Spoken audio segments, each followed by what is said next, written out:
नमस्कार। जय फल्गु नदी, जय सीता मैया। बताया जाता है यहाँ पर पिंडदान होता है और फल्गु नदी का घाट है जहाँ पर पिंडदान होता है। आइए चलते हैं, आपको दिखाते हैं कि किस प्रकार यहाँ पर अपने पूर्वजों का, अपने पितरों का पिंडदान कैसे होता है। बने रहे BNB के साथ और चलिए दिखाते हैं पिंडदान कैसे होता है। थैंक यू जी, नमस्कार। तो आप देख पा रहे हैं फल्गु नदी, जहाँ पर थोड़ा पास आइएगा तो देख पा रहे हैं यह वहाँ पर राजा दशरथ, जो हमारा हिंदू सनातन धर्म संस्कृति के जो राजा राम थे और मर्यादा पुरुषोत्तम राम के पिता राजा दशरथ का यहाँ पर पिंडदान हुआ था। उसी जगह पर हम लोग हैं और इधर पर लगातार लोग दूर दराज से आते हैं और पिंडदान के लिए यहाँ पर आकर के करते हैं। आइए चलिए दिखाते हैं आपको पिंडदान कैसे होता है और कैसे यहाँ पर कर रहे हैं। आइए दिखाते हैं थोड़ा और यहाँ के लोगों से भी हम लोग बात करेंगे। आइए आइए थोड़ा कैमरा लेकर के आइए।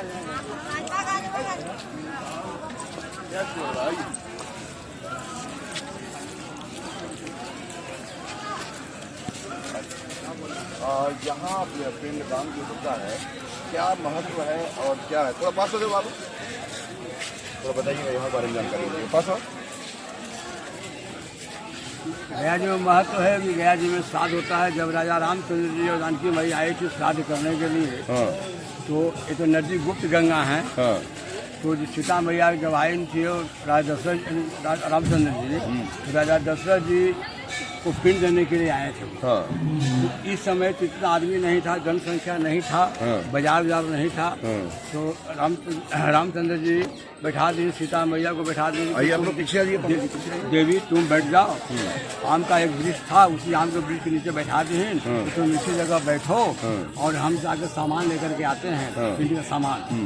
तो उसमें सीता मैया बैठी हुई थी, रामचंद्र जी गए सामान लाने के लिए, तो उनको देर हो गया। तो सूर्य अस्त के बाद श्राद्ध नहीं होता है, जब तक का सूर्य है तभी तक श्राद्ध होता है, उसके बाद श्राद्ध का कोई महत्व नहीं है। तो चले गए, तो लेट हो गया, उनको बाजार दूर था, लेट हो गया। अब सूर्य अस्त होने वाले थे, इतने में राजा दशरथ जी उनको स्वप्न दिए कि पुत्री तुम हमको श्राद्ध करो। सीता मैया बोले कि पिताजी मेरे पास तो कोई सामान नहीं है, हमारे स्वामी सामान लाने के लिए गए हैं, वो जब आएंगे तब हम पिंड दे देंगे आपको। तो कहेंगे पुत्री तुम कुछ नहीं तुम्हारे पास में, तुमने बालू को उठा के पिंड हमको दे दो, हमारा मोक्ष की प्राप्ति हो जाएगा। सीता मैया कहेगी इसका कोई प्रमाण फल्गु जी है। फल्गु जी से पूछा गया कि हम साक्षी आप रहिए, हम श्राद्ध कर रहे हैं, अपने पिताजी हमारे हाथ निकाल दिए हैं, स्वप्न में दिए हैं, जिससे हम उनको रेती का हम पिंड दे रहे हैं। अभी भी हाथ निकला हुआ है? अभी भी हाथ है।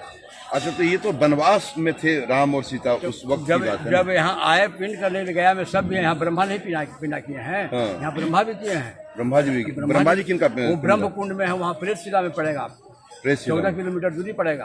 अच्छा, वहाँ ब्रह्मा जी किनका पिंडदान किए थे? अपना पिताजी को पिंड किए थे। ब्रह्मा जी अपने पिता किए थे।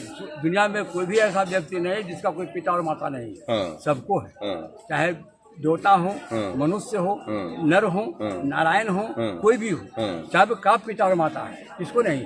तो पूरे देश के लोग यहाँ पर पिंडदान करने के लिए आते हैं। हाँ, तो सीता तो क्या हुआ, किसे जब वो फिर सामान लेकर के आए तो 5 के साक्षी रखे थे, एक फल्गु, ब्राह्मण, गौ, तुलसी और वट वृक्ष अक्षयवट। तो में 4 झूठ बोल दिए थे कि हमने नहीं देखा है प्रभु, नदी का दिन फल्गु कर, हम तो सैन्य कर रहे थे, हमको तो पता ही नहीं कौन सीता है कौन क्या है। हम तो इतना देखे कि एक नारी बैठी, साधारण कोई नारी बैठी हुई है, हमने इतना देखा, लेकिन हमें नहीं पता था कि सीता मैया या कौन है, हमको नहीं पता नहीं। मतलब ब्राह्मण, वट वृक्ष सब बदल गए? हाँ, ब्राह्मण ही बदल गए। तो ब्राह्मण और तुलसी और गौ ये सब को बदल गए सब, लेकिन साक्षी महादेव जो वट वृक्ष अक्षयवट जो हैं वो सत्य बोले, तो उनको आशीर्वाद दिए। बाकी 4 के श्राप दे दिए। वो श्राप दे दिए क्या कि जाइए, फल्गु को बता दिए, श्राप दे दिए, जाइए अभी जो दूध और मध के धारा बहता है इसमें, तो इसमें आपको जल का धारा बहेगा और कली में आप गुप्त गंगा रहिएगा।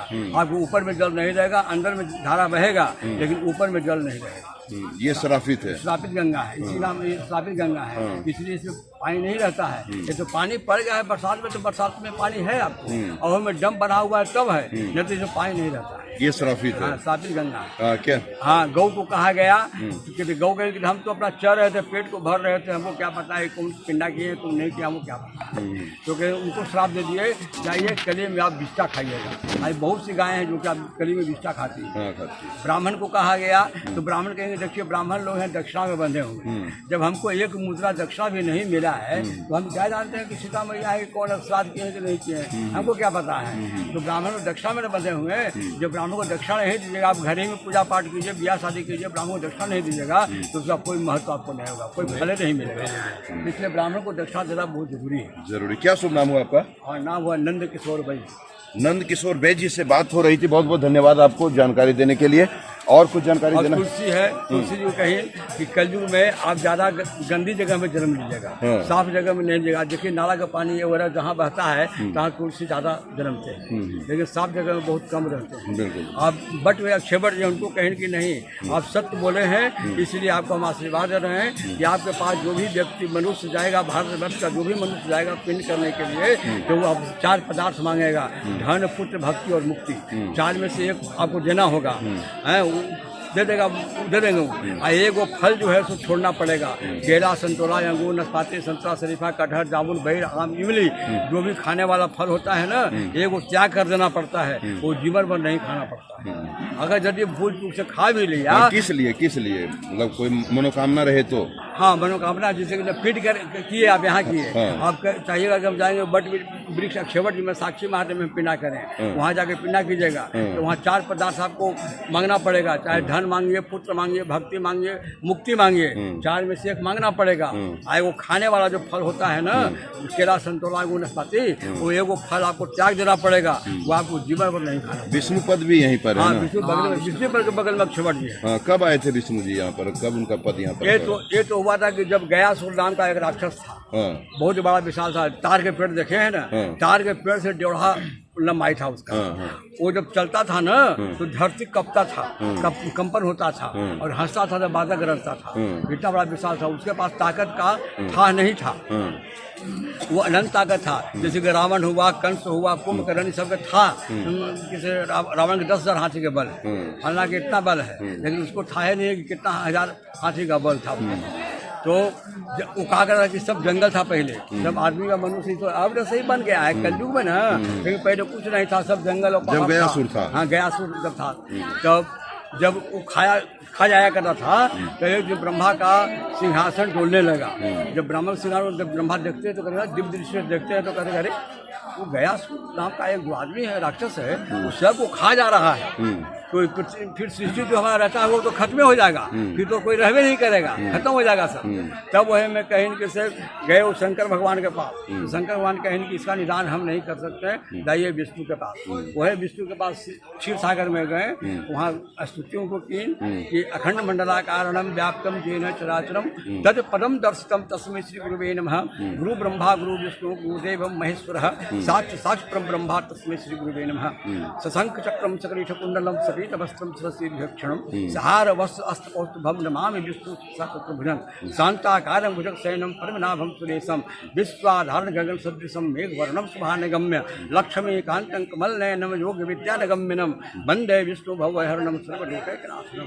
तब विष्णु भगवान का ध्यान खुला, कहने की ब्रह्मदेव आप इस समय तो हाँ प्रभु ऐसा बात है कि मृत्यु लोक पर एक गयासुर नाम का आदमी है, राक्षस है, त्राहिमाम मचा दिया। हाँ, उससे त्राहिमाम सब कर रहे हैं, देवता ऋषि गण महर्षि जितने भी हैं सब त्राहिमाम में हैं, वो सबको खा जा रहा है, हैं? तो पृथ्वी पर रहेगा कौन? फिर तो सब सृष्टि खत्म कर रहेगा वो, इसलिए आप उसका कोई निदान कीजिए। यानी कि इसका निदान एक ही वो है। तो क्या निदान है? तो इसमें नर के रूप में जाना पड़ेगा और उससे युद्ध करना पड़ेगा। जब युद्ध करेंगे तभी वो परास्त होगा, अन्यथा परास्त नहीं होगा, क्योंकि उसके पास ताकत अनंत है, कोई ठाए नहीं है। तब कहेंगे तब कौन करेंगे? हम करेंगे। ठीक है, जाइए। वही एक नर के रूप में विष्णु भगवान यहाँ आए, वही पद उनका। हाँ, वही नर के रूप में जब आए तब वो है जंगल में खोजने चले, तो जानी रहेगी गयासुर ही है। देखिए नारायण स्वयं जो सृष्टि करते हैं नहीं जाना है, जान ही गए थे। तो वह तो कहीं से कौन है बालक? हमें गाली है। तो कहीं से ठीक है जाओ खेलो गधे घर में जाओ। अरे हम खेलने नहीं आए हैं, हम गयासुर को खोज रहे हैं, काहे के लिए? हम उसे युद्ध करेंगे। तुम युद्ध करेगा? बढ़िया बढ़िया के पकड़ के ममोर के खा जा रहे हैं, इसे पता नहीं चला है कहाँ चला गया, और तुम युद्ध करेगा? तनी को है तुम बालक है, जाओ बालक पर हम नहीं करते हैं, जाओ जाओ खेलो। नहीं हम युद्ध करेंगे, क्योंकि वो जान रहे थे कि जब तक इसको खीस हम नहीं बढ़ा देंगे तब तक युद्ध करेगा नहीं। तो हमको खीस इतना कर देना है, इसको है इतना हिट कर देना है कि जब हमसे युद्ध करना शुरू करना। वो है बहुत यकीन भगवान हट कर दीन, वही में हट करने के बाद में वो कहते ठीक है जब युद्ध तुम करोगे आओ युद्ध करो। युद्ध करते करते करते 6 महीना समय बीत चुका, लेकिन गयासुर परास्त नहीं हुआ। अंत में विष्णु भगवान कहने की अब ऐसे परास्त नहीं होगा, तब वह विराट रूप में आए विष्णु भगवान, तब वो पैर पर गिर गया, ये नारायण हमारे साथ साथ ये छल क्यों किए? अब ऐसा क्यों किए? कहने कि हम तुम्हारी परीक्षा लेने के लिए हम आए थे यहाँ गयासुर, तुम्हारे पास ताकत अनंत है, हाँ तुम मांगो जो तुम्हें वर मांगना है वर मांगो। यानी कि वर हमको आप दीजिएगा? कहेंगे हाँ जो तुम मांगोगे हम वही देंगे। वही कहने के लिए ठीक है प्रभु। मनुष्य को अपना शरीर को उद्धार करने के लिए दुनिया में बहुत सा तीर्थ बना हुआ है, अयोध्या प्रयाग मथुरा वृंदावन इलाहाबाद बाबा धाम दुनिया जगह सब जगह है। लेकिन जो व्यक्ति मर गया, जिसका मृत्यु हो गया और जो प्रेत ज्योनि में भटक रहा है, उसका कभी गति प्राप्त नहीं हुआ, उसका उद्धार कैसे होगा प्रभु? तो हमको उसको उद्धार करना है जो व्यक्ति का मृत्यु हो गया है। कहेंगे तो तुम चाहते हो क्या? तो हम चाहते कि उसका उद्धार होना चाहिए, आगे हमारा नाम हो, फिर आप बाद में आपका नाम हो, जैसे बाबा बैजनाथ नाम हुआ तो हम आपका नाम हो, लेकिन उद्धार करने वाले आप ही रहेंगे। तो उसका उपाय यही है कि आप हमारे सीना पर 1.25 मन धर्मशिला पत्थर रख करके अब गया महा उत्सव यज्ञ के लिए, और जिस दिन पूर्णाहुति हो जाएगा उस दिन हम बता देंगे आपको कि अब क्या करना है आपको।